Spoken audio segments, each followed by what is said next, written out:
Kata Ibnu Qayyim rahimahullah tabaraka taala, ya bosnya hati manusia itu dapat mengeras disebabkan karena dua hal. Yang pertama adalah az-dzunub. Hati menjadi keras karena dosa-dosa kita. Allahu Akbar. Kata Allah, kalla bal rana ala qulubihim ma kanu yaksibun. Sekali-kali tidak, sesungguhnya menjadi berkaratlah hati mereka dengan sebab dosa-dosa yang mereka lakukan, dengan sebab dosa-dosa yang mereka buat.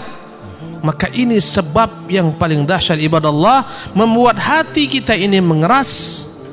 Dosa-dosa yang kita lakukan, dosa yang diperbuat oleh tangan-tangan kita, yang diperbuat oleh mata-mata kita, yang diperbuat oleh lisan-lisan kita, yang diperbuat oleh kaki-kaki kita, semuanya kumpul menjadi dosa-dosa yang membuat hati ini lambat laun menjadi keras, bahkan lambat laun menjadi berkarat, dan ujungnya hati pun menjadi mati. Iyadzan billah. Ketika dia telah mati, maka tak ada baginya kehidupan selama-lamanya.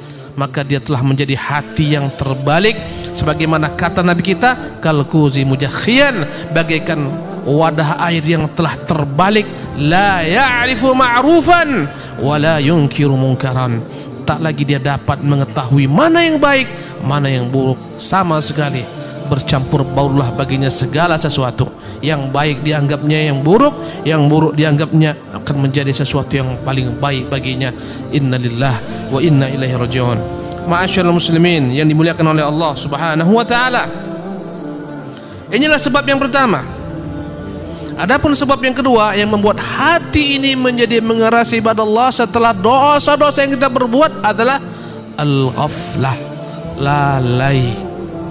Lalai daripada zikrullah tabaraka ta'ala, lalai daripada mengingat Allah subhanahu wa ta'ala, lalai mengingat kitabnya, lalai mempelajari apa yang terdapat dalam kitabnya berupa perintah-perintahnya, larangan-larangannya, janji-janjinya. Lalai daripada kitab Allah subhanahu wa ta'ala. Kita dilalaikan dengan berbagai macam sarana-sarana dunia sekarang yang melalaikan manusia. Allahu Akbar. Pekerjaan melalaikan, bisnis melalaikan, perdagangan melalaikan, medsos melalaikan. Berjam-jam orang dengan medsosnya, berjam-jam anak muda dengan game-gamenya, berjam-jam orang tua dengan berbagai macam berita-berita yang mereka akses dari internet. Lalailah mereka daripada Allah Jalla wa'ala, tak diingat Allah Jalla fi'ulah. Subhanallah. Inilah sebab yang membuat hati mengeras, lalai ibadah Allah. Sebagaimana disebutkan dalam ayat yang tadi kita bacakan, fawailun lil qasiyati qulubuhum min dzikrillah. Maka celakalah, binasalah hati-hati yang mengeras dengan sebab lalai daripada zikir kepada Allah Subhanahu wa taala.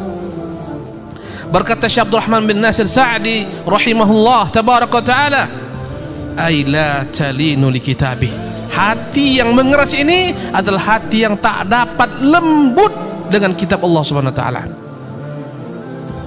Ibadah Allah, tatkala kita baca Quran cepat jenuh.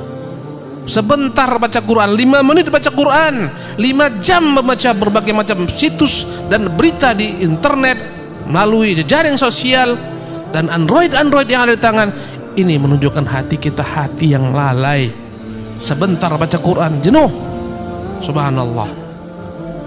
Tatkala beribadah kepada Allah malas-malasan.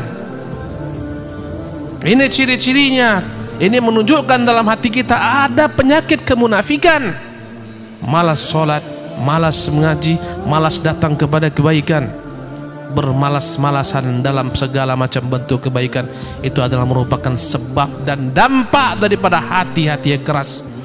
Sebagaimana Allah Subhanahu wa taala menyebutkan tentang orang-orang munafik, athqalus salati 'alal munafiqin. Salat yang paling berat dikerjakan orang-orang munafik al-atamah, ya salat malam hari, yaitu salat isya, wal fajar, salat subuh. Lau ya'lamuna ma fihima la atauhuma walau habwan. Sekiranya mereka tahu yang terdapat dalam keduanya, niscaya mereka akan datang meski merangkak kepada keduanya. Ibadah Allah, ini ciri-ciri hati tatkala mengeras, cepat bosan dalam kebaikan, cepat jenuh dalam berbagai macam bentuk kebaikan. Ini menunjukkan hatinya dalam penyakit yang harus segera dia memperbaikinya, menyembuhkannya. Ibadallah.